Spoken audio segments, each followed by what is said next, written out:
Hey guys, you know it's the time of the year that jerkbaits are a big player in tournament fishing or just your everyday fishing out on the lake. February, March, April, that's the time of the year fish love eating jerkbaits. I want to give you a few tips on how to properly fish a jerkbait, what type of rod to put it on, what kind of line to put it on, and kind of what kind of jerkbait to kind of be focusing on to throw. Number one, let's talk about the jerkbaits. Most important, you got to pick the right one. I personally like this size here. This is a River2sea Trophy Minnow 98.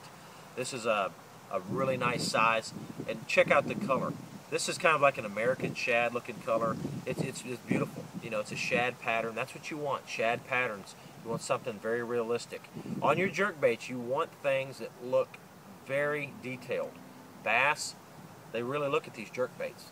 Good paint jobs make a big difference, and the River2sea products here, obviously they've got all their bases covered on great paint jobs. This bait right here is a suspending jerkbait. It has a shallower lip, and suspending means that I'm going to jerk it down to the right depth, maybe 6 feet deep, and it's going to stay kind of at that depth. So as I pause between my jerks, this bait's going to stay down there. The other type of jerkbait that I use this time of the year is a little bit bigger one here. This is a fetch minnow. It has a longer lip. As you can tell, between these two jerkbaits, roughly the same size, but look at the difference in the lips. This bait here is going to get much deeper. This jerkbait here on 8-pound fluorocarbon to 10-pound fluorocarbons is going to get down to 7, 8 feet deep, and again it's going to suspend. This jerkbait here, Trophy Minnow 98, it's going to get down to about 6 feet deep on about 8 or 10-pound fluorocarbon. Now, talking about fluorocarbon, I really like throwing jerkbaits on fluorocarbon. I don't like to throw them on monofilament.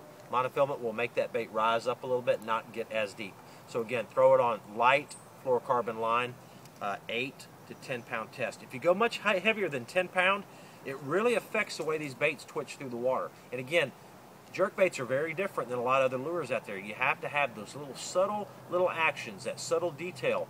These things are very important. Again, that's why a good paint job is good, and having the right size line, because that allows that bait to give that little bit extra action, get that little bit extra depth out there. So make sure you throw it on 8 or 10-pound line. Now let's talk about a rod.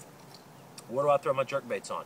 I want to throw it on a medium action rod, a 6.5 foot to a 7-foot rod depending. If I'm in open water making long casts like at Table Rock, 7-foot rod's fine. If I'm trying to make accurate casts down a shoreline around docks, lay down trees, different things like that, 6.5-foot rod's going to work best. Medium action is very important because as you jerk that jerkbait, you want that tip to be soft so it doesn't pull that bait forward too fast. You want a very erratic action. So here, let me show you how I do my jerkbait. I reel it down and I twitch, twitch, twitch, and then pause. But as I twitch it, I throw the rod tip back towards the bait. It's very important. You want to twitch it on kind of a slack line and throw the rod tip back towards the bait. So as this bait has forward progress underwater and you throw that tip back, it creates slack. It's going to make that bait tilt off to the side. Jerk this way, tilt off to the side. Jerk down, tilt off to the side. It's always going to change that bait's action just a little bit. So throwing that rod tip back, jerking it down, and throwing it back throwing the tip back on slack line is very important. It gives that bait the right action.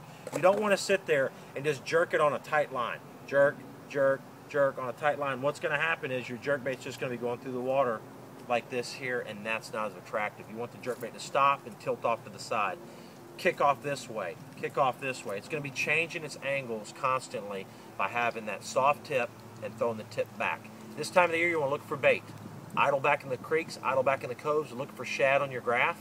Get out on these long points, look for suspended fish off these points. This is the time of year these fish are going to start moving back, getting ready to spawn, and that type of jerkbait will catch them for sure.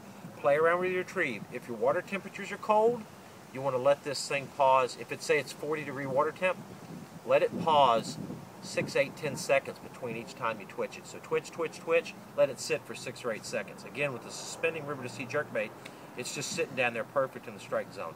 The warmer the water, the little bit less pause you're going to have. The water temperature gets up in the 50s or in the 60s, start lessening your pause. Give it some nice erratic action, play with the retrieve a little bit, get out there, find some fish, and you'll have a lot of fun. See you guys.